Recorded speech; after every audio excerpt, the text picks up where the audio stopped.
नमस्कार, मैं प्रांशी राठौर और आप देख रहे हैं नेक्स्ट 9 न्यूज। स्वागत है आपका हमारे खास प्रोग्राम सियासी सच में, जिसमें आज हम चर्चा करने जा रहे हैं कि आखिरकार किस तरह से किसान आंदोलन के चलते अब राजनीतिक गलियारों में हलचल तेज होती हुई नजर आ रही है। तमाम ऐसे नेता हैं जो केंद्र की मोदी सरकार पर हमलावर हैं और ऐसे में किसान आंदोलन की आड़ में राजनीतिक रोटियां सेकते हुए नजर आ रही हैं। मालूम हो कि इस किसान आंदोलन की शुरुआत जिस तरीके से किसानों ने कर दी है, अपनी मांगों के लिए केंद्र की मोदी सरकार से वह तमाम मांग करते हुए नजर आ रहे हैं और इसी वजह से पंजाब से, हरियाणा से निकलकर दिल्ली की तरफ वह रुख कर रहे हैं। लेकिन देखने को मिला साफ तौर पर कि शंभू बॉर्डर पर जैसे ही ये किसान पहुंचे तो इन पर अत्याचार कर दिया गया, लाठीचार्ज हुआ, पथराव हुआ। दूसरी ही तरफ ड्रोन के जरिए पुलिस ने इन पर आंसू गैस के गोले तक बरसा दिए। ऐसे में देखा जाए तो किसान जो अब काफी गंभीर स्थिति में नजर आ रहे हैं, कई ऐसे किसान हैं जो घायल तक हो चुके हैं, तो वहीं पुलिसकर्मी भी। और अब यहाँ पर सवाल ये उठ चुके हैं कि पंजाब का जो शंभू बॉर्डर है वो क्या वाकई में जंग का मैदान बन चुका है। जिस तरीके से उनकी राह में कांटे बिछाए गए हैं, जिस तरीके से उनकी राह में बैरिकेड्स लगा दिए गए, सीमेंट से बने हुए बैरिकेड्स तक लगा दिए गए हैं, जिससे कि किसान दिल्ली बॉर्डर पर रुक तक ना कर पाए। ऐसे में देखा जाए तो किसान किस तरीके से उग्र हो गए हैं और देश का माहौल क्या वाकई में अब बिगाड़ने की कोशिश की जा रही है। अब यहाँ पर सवाल ये उठते हैं, क्या बातचीत के जरिए ये मैटर सुलझ जाएगा? क्या वाकई में यहाँ पर केंद्र की मोदी सरकार शांति से इस मामले को सुलझा लेगी या नहीं? सबसे पहले यहाँ पर सवाल उठता है कि पंजाब का जो शंभू बॉर्डर है वो जंग का मैदान किस तरीके से बन चुका है। आपको कुछ तस्वीरें दिखाते हैं और इन तस्वीरों से आप समझेंगे और भी नजदीक से किसान आंदोलन किस तरीके से अब काफी सियासी घमासान का रूप लेता हुआ नजर आ रहा है। देखिए जरा।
आपने देखा कि किस तरह से यहाँ पर किसानों के साथ दुर्व्यवहार देखने को मिला। कई ऐसे किसान हैं जो घायल तक हो गए और घायल किसानों से कांग्रेस नेता राहुल गांधी ने भी बातचीत की और उन्हें दिलासा दिया कि आपके साथ हम खड़े हुए हैं। लेकिन कांग्रेस की सरकार जब सत्ता में आएगी तो हम एमएसपी देने का आपको वादा करते हैं, कानून की गारंटी देते हैं। तो अब यहाँ पर सवाल ये खड़े होते हैं कि पुलिसकर्मी हैं, प्रदर्शनकारी हैं, उनके बीच जो मुठभेड़ नजर आई है आखिरकार क्यों, किस वजह से? और इसी पर देखा जाए तो तमाम ऐसे किसान हैं जिन्होंने उन्होंने बात रखी है। आपको बता दें कि इस बीच शरवण सिंह ने भी अपनी बात रख दी है और साफ तौर पर वह कहते हुए नजर आए हैं कि हमारी बस यही मांगे हैं, और वह साफ तौर पर कहते हुए नजर आए हैं कि हमारी छवि को धूमिल करने की कोशिश ना की जाए। हम सिर्फ और सिर्फ अपनी मांग पूरी करवाने के लिए घर से बाहर निकले। 6 महीने के खाने पीने का बंदोबस्त करके किसान घर से बाहर निकल आए हैं और आज देखा जाए तो नौबत ये आ चुकी है कि किसानों के साथ दुर्व्यवहार किया जा रहा है। ऐसे में पुलिस भी यहां पर अपनी बात रख रही है। तो यहां पर दोनों के ही बयान आपको सुनाते हैं कि आखिरकार यहां पर शरवण सिंह जी क्या कुछ कहते हैं और साथ ही साथ पुलिस ने क्या कुछ कहा, देखिए जरा। सरकार करती आ रही है, हर 6 महीने बाद गेहूं हो, धान हो और चीजें हो, उनके ऊपर वो एमएसपी का अनाउंस करते हैं। कुछ फसलें तो खरीदी जाती हैं, कुछ नहीं खरीदी। हमने कहा आपने कुछ नहीं करना, ये जो 23 फसलों का आप अनाउंसमेंट कर रहे हैं पूरी कैलकुलेट करके, उसके ऊपर लीगल श्योरिटी कर दें कि आपकी मंडी में एमएसपी से नीचे बिकेगी नहीं। अब फिर बोले इस पे कमेटी बनाए। हमने बोला इस पे तर्क दीजिए, इस पे कमेटी बनाने की जरूरत है ही नहीं है। तो इससे वो बिल्कुल उसका जवाब उनके पास नहीं था। आप कमेटी बना के हमारे मुद्दे को डिलीट करना चाहते हैं। हमने ये भी बोला, माननीय प्रधानमंत्री जब 2012 में कंज्यूमर अफेयर कमेटी के चेयरपर्सन थे तो उन्होंने कहा था एमएसपी गारंटी कानून देंगे, उनकी सिफारिश है। और 2018 में तत्कालीन खेती बाड़ी मंत्री सचिव की चिट्ठी है जिन्होंने कहा था C2 प्लस 50% के अनुसार आपको फसलों के दाम देंगे। उन्होंने पूरी बात की हुई है उसमें। और इस तरह से जबलपुर हाई कोर्ट में जब किसानों ने जब केस डाला था तो उन्होंने दोनों पक्षों को सुनकर सरकार का पक्ष भी सुना, जो पीएल डालने वाले थे उसका पक्ष भी सुना और निर्णय किया कि एमएसपी से नीचे किसान की फसल खरीदी नहीं जाएगी। हमने तीनों तर्क उनके सामने रख दिए, पर मंत्री महोदय अकेले हमारे से। और दूसरा हमने कहा आपने 2 साल पहले चिट्ठी लिखी हमें, उसमें बोला था एमएसपी खरीद की गारंटी का कानून बनाएंगे। तो 2 साल तो निकल गए, समय तो आपको दिया। 40-45 दिन पहले हमने आंदोलन का ऐलान किया, तब कर लेते। तो उनका आंदोलन को टालने का मुद्दा था, जिससे हम निराश हुए हैं कि सरकार हमारे साथ बैठ के मसले का हल नहीं करना चाहती। C250 के ऊपर भी उनका कोई निर्णय है। किसान मजदूर के कर्ज के बारे में बोलने, मालूम करना पड़ेगा कितना है। भाई ये बैंकों का काम है, 10 मिनट का काम है। भारत सरकार चाहे डेटा 5-4 दिन में कलेक्ट करके दे सकती है, कौन सी बड़ी बात है। हम कहते चलो डेटा भी नहीं, आप अनाउंसमेंट कर दीजिए कि हम किसान मजदूर का कर्ज माफ करेंगे, नोटिफिकेशन कीजिए। कैसे कैसे करना है, कैसे कैसे करना है, ये आने वाले समय में पता चल जाएगा। तो मीटिंग जैसी सारी वार्ता उन मीटिंग में हमने सब कुछ वहां बोला है, सब कुछ कहा है। इस वजह से जब मीटिंग सिरे नहीं लगी तो हमें सबको मिलकर ये 10 बजे का बॉर्डरों के ऊपर जाने का निर्णय लेना पड़ा। हमारी ओर से बिल्कुल पीसफुल, कोई टकराव नहीं करेंगे सरकार से। सरकार गोली मारे, लाठी बरसाए, सहेंगे दिल पर, ठीक है। आंसू गैस के करे, वो कर ही रहे हैं सब कुछ हमारी ओर से। उधर फौज के जवान भी हमारे घरों से हमारे भाई हैं, पुलिस के जवान भी हमारे हैं, इधर भी हमारे हैं, ठीक है। तो हम पीसफुली पुरामन ढंग से ये सब करेंगे। देखिए, कानून व्यवस्था बनाए रखने के लिए हमने पूरे व्यापक चाक चौबंद बंदोबस्त यहाँ पे किए हुए हैं और किसी भी हाल में प्रोटेस्टर्स को जो है हरियाणा की या कहिए कैथल जिले की सीमा में घुसने नहीं दिया जाएगा, जो है, ठीक है। उन्हें रोकने के लिए सभी व्यापक बंदोबस्त हैं, वो हमारे यहाँ पे अवेलेबल हैं और अत्यंत सख्ती यहाँ के ऊपर की जाएगी।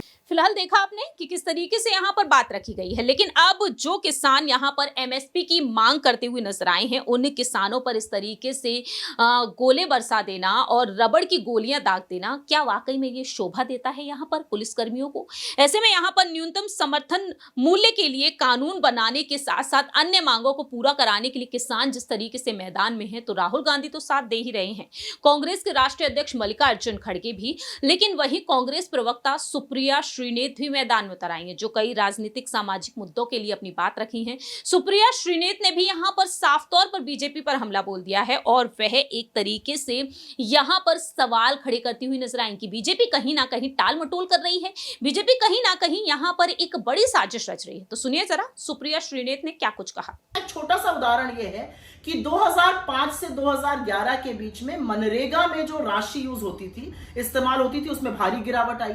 ऐसा क्यों हुआ? ऐसा इसलिए हुआ क्योंकि मनरेगा ने रूरल क्षेत्रों में, ग्रामीण क्षेत्रों में एक फ्लोर प्राइस दिया मजदूरी का, और उसके बाद जो सेमी स्किल्ड और अनस्किल्ड लेबर था उसने अलग अलग तरीके के काम किए वहां पर, और उसमें ज्यादा मजदूरी मिली क्योंकि मनरेगा ने एक फ्लोर प्राइस, एक न्यूनतम प्राइस तय कर दिया था। तो एमएसपी इसी तरह से एक हस्तक्षेप का टूल है, हस्तक्षेप का कारण है, जिससे कि प्राइसेस में स्थिरता आ सके, जिससे कि किसान भारी नुकसान से अपनी फसल ना बेचे और उसका बहुत बड़ा नुकसान ना हो।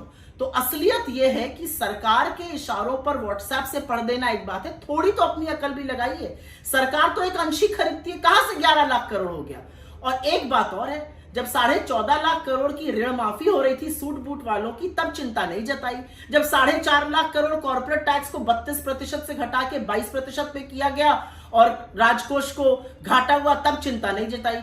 किसानों की बात पर सरकार के भ्रम और झूठ को फैलाने के बजाय थोड़ी सी विवेक और थोड़ी सी बुद्धि का खुद भी इस्तेमाल कीजिए। इस तरह से देखा जाए तो सुप्रिया श्रीनेत भी अब सवाल खड़े कर चुके हैं, लेकिन सवाल यहाँ पर ये उठता है, जो राहुल गांधी भारत जोड़ो न्याय यात्रा में व्यस्त हैं, वो राहुल गांधी किस तरीके से अब यहाँ पर संपर्क में आ चुके हैं किसानों के। उन्होंने फोन पर चर्चा की किसानों के साथ और उन्हें दिलासा भी दे दिया। तो सबसे पहले राहुल गांधी की इस वीडियो को देखिए कि कैसे किसानों से वह फोन पर चर्चा कर रहे हैं। किसानों को जो मिलना चाहिए वो नहीं मिल रहा है। आज किसान दिल्ली के ओर चले जा रहे हैं, पैदल जा रहे हैं, उनको रोका जा रहा है, उन पे टीयर गैस चलाई जा रही है, उनको जेल में भरा जा रहा है। और वो क्या कह रहे हैं? सिर्फ ये कह रहे हैं कि हमारी मेहनत का फल हमें मिलना चाहिए। स्वामीनाथन जी को बीजेपी की सरकार ने भारत रत्न दिया, मगर जिस चीज के लिए स्वामीनाथन जी ने अपनी जिंदगी दी, हिंदुस्तान के किसानों के लिए जो उन्होंने मेहनत की, जो स्वामीनाथन जी ने कहा, उसको करने के लिए तैयार नहीं है। इसका क्या मतलब है? स्वामीनाथन जी ने अपनी रिपोर्ट में साफ कहा है कि किसानों को लीगल राइट एमएसपी की मिलनी चाहिए। वो बीजेपी की सरकार नहीं कर रही है। तो दर्शकों, आपने देखी यहाँ पर कि किस तरीके से किसानों का हाल ऐसा हो चुका है, और ऐसे में विपक्षी दल यहाँ पर मोदी सरकार के खिलाफ मोर्चा खोलते हुए नजर आ रहे हैं। चाहे यहाँ पर बात कर ली जाए राहुल गांधी की, चाहे बात कर ली जाए यहाँ पर अखिलेश यादव की, ये तमाम ऐसे दिग्गज नेता हैं जो डंके की चोट पर अपनी बात रख रहे हैं। बात यहाँ पर अन्नदाता के बारे में कर ली जाए, किसानों के बारे में कर ली जाए। हमारे देश एक कृषि प्रधान देश है, और ऐसे में देखा जाए किसानों के साथ इस तरीके का व्यवहार शोभा नहीं देता है। तो अब यहाँ पर राहुल गांधी भी मैदान में है। भारत जोड़ो न्याय यात्रा के बीच कहीं ना कहीं किसानों के इस मोर्चे में वह भी शामिल होने की कोशिश कर सकते हैं। देखना यहाँ पर यह होगा कि आखिरकार यहाँ पर जो अन्नदाता हैं, जिन्हें पीटा जा रहा है, जिन पर लाठी चार्ज होता हुआ नजर आ रहा है, गोलियां दागी जा रही हैं रबड़ की, और आज तो किसान यहाँ पर मीडिया कर्मियों को वो तक दिखाते हुए नजर आए कि आंसू गैस के गोले किस तरीके से उन पर बरसाए गए हैं, उनकी राह में कांटे कील बिछा दिए गए हैं, और ऐसे में बैरिकेड्स लगाए जा रहे हैं जिससे कि वह आगे न बढ़ पाए। तो क्या वाकई में अब पंजाब का शंभू बॉर्डर जो है वो जंग का मैदान बन चुका है, और इसके जरिए देश का माहौल बिगाड़ने की पूरी तरीके से कोशिश की जा रही है? क्योंकि किसान यहां पर जिस तरीके से मैदान में है, तो क्या यहां पर जो किसान उग्र होते हुए नजर आ रहे हैं, और उनकी यहाँ पर जो नाराजगी है वो और भी ज्यादा कई हद तक बढ़ती हुई नजर आ सकती है। देखना होगा कि आने वाले समय में मोदी सरकार यहाँ पर किसानों की इस बात को सुनती है या फिर नहीं। फिलहाल इस खास प्रोग्राम में इतना ही। बाकी के तमाम अपडेट्स के लिए देखते रहिए Next 9 न्यूज।